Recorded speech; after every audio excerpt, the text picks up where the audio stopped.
एक दिन गौतम बुद्ध अपने शिष्यों के साथ एकदम शांत बैठे हुए थे।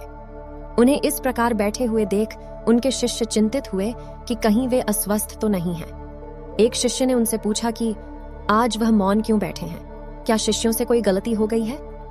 इसी बीच एक अन्य शिष्य ने पूछा कि क्या वह अस्वस्थ हैं, पर बुद्ध मौन रहे। तभी कुछ दूर खड़ा व्यक्ति जोर से चिल्लाया, आज मुझे सभा में बैठने की अनुमति क्यों नहीं दी गई है? बुद्ध आंखें बंद करके ध्यान मग्न हो गए। वह व्यक्ति फिर से चिल्लाया, मुझे प्रवेश की अनुमति क्यों नहीं मिली? इस बीच एक उदार शिष्य ने उसका पक्ष लेते हुए कहा कि उसे सभा में आने की अनुमति प्रदान की जाए। बुद्ध ने आंखें खोली और बोले, नहीं, वह अछूत है, उसे आज्ञा नहीं दी जा सकती। यह सुन शिष्यों को बड़ा आश्चर्य हुआ। बुद्ध उनके मन का भाव समझ गए और बोले, हाँ, वह अछूत है। इस पर कई शिष्य बोले कि हमारे धर्म में तो जात पात का कोई भेद ही नहीं, फिर वह अछूत कैसे हो गया? तब बुद्ध ने समझाया, आज वह क्रोधित होकर आया है। क्रोध से जीवन की एकाग्रता भंग होती है।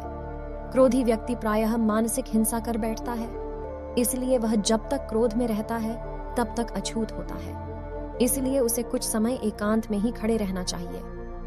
क्रोधित शिष्य भी बुद्ध की बातें सुन रहा था। पश्चाताप की अग्नि में तप कर वह समझ चुका था कि अहिंसा ही महान कर्तव्य व परम धर्म। वह बुद्ध के चरणों में गिर पड़ा और कभी क्रोध न करने की शपथ ली। आशय यह कि क्रोध के कारण व्यक्ति अनर्थ कर बैठता है और बाद में उसे पश्चाताप होता है। इसलिए हमें क्रोध नहीं करना चाहिए। असल मायने में क्रोधित व्यक्ति अछूत हो जाता है और उसे अकेला ही छोड़ देना चाहिए। क्रोध करने से तन, मन, धन तीनों की हानि होती है।